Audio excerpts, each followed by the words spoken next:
Hey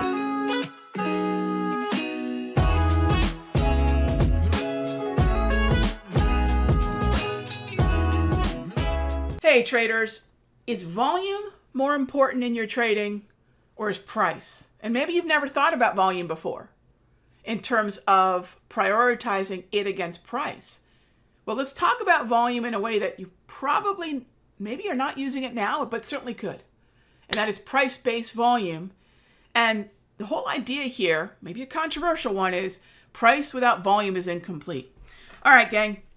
Raghee here. We're going to dive into this conversation.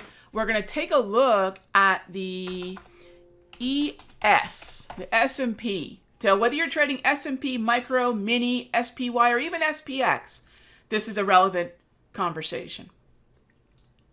So this afternoon, I was with my folks in the Sector Secrets Mastery, and some of you all might have noticed the way in which the markets were selling off shortly after, you can see here, shortly after 2:40 Eastern, going into the 3 p.m.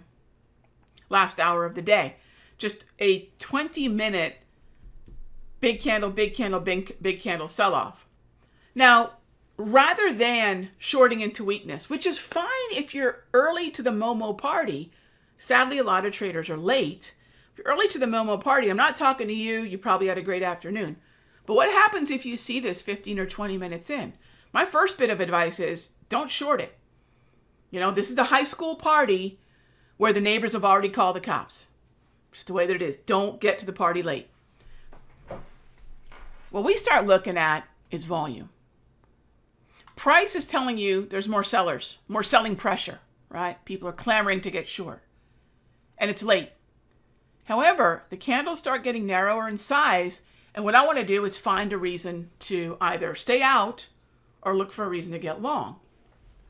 So we were walking through this while I was with the group, and Matt, I'm going to give a shout out to Matt in the Sector Secrets room. He said, I'm in.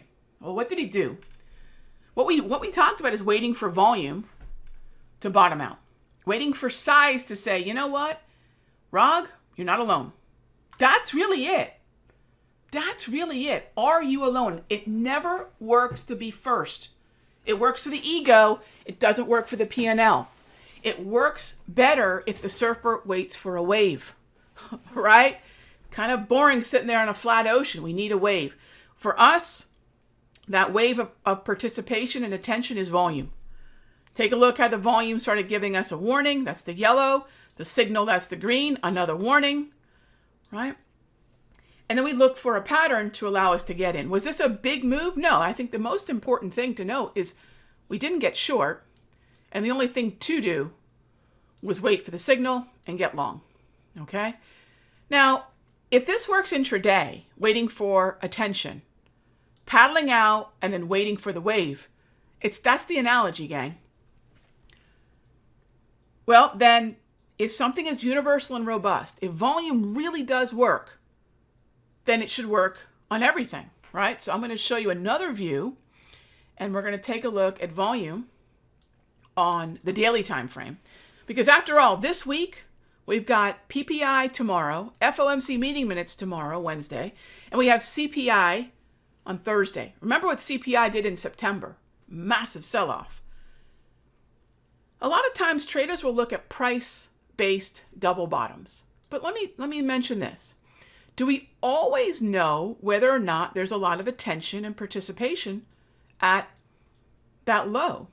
Well, if you recall, one of the setups that I sent out in July was the light at the end of the bottom setup. And that was back in here, right? You might say, but Rag, we've now made a lower low. And my comment is, and? Nothing has broken down in such a way that June low getting taken out has started this, backside of the mountain tumble. There's no avalanche of selling here, gang. It's just not happening right now. Not that it may not, but it's not happening right now. And so then the question I ask myself is, why isn't it happening? Well, let's go back to the levels that I was looking at back in June and July. We haven't broken that volume. The double bottom isn't in price, gang. Right? I think a lot of traders probably were looking at some sell stops in here and got absolutely, right? That's a short squeeze. You don't think that traders out there watching a double bottom think that there's a whole host of traders with sell stops a few ticks below the June 17 low looking to short, they just buy into them and there's a short squeeze. Short squeeze is simply when a lot of shorts are filled and then buyers just take advantage of that. Momentum triggers. And remember, momentum begets momentum.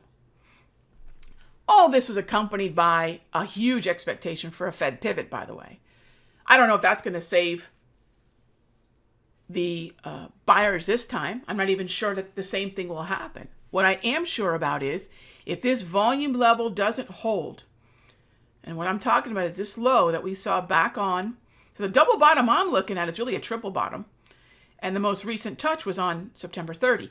If that doesn't hold, yeah, the downtrend's probably going to overpower any buying that could set up there, because once that size is gone, we have to find another level of size.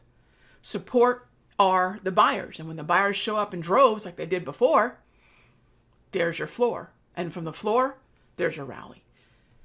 CPI is going to be the big number. If we can hold that volume low, that tells you everything you need to know about what could happen if we reach this level of volume again. So think volume double bottoms, not just price, because if traders were looking for price double bottoms, chances are, that move was enough to get folks short, but not allow folks to hang on.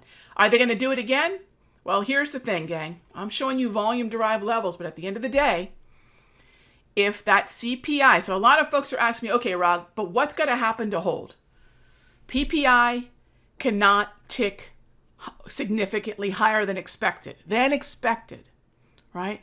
The FOMC meeting minutes are going to be what they are. They're very well curated not to panic the market. Whether they do or don't, I don't know. But again, it's a secondary message the Fed now utilizes after the rate statement, after the press conference, and now it's a very nicely massaged message for the masses, okay?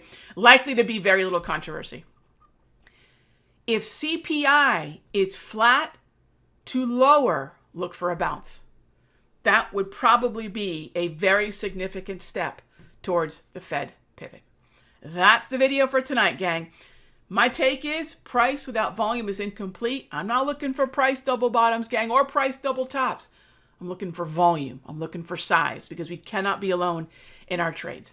By the way, gang, if you did not know, pencil it in, October 26th. It's my anniversary, yes, but I'm spending it with you, 8 p.m. We're going to talk more about how we're going to navigate the rest of this year using volume.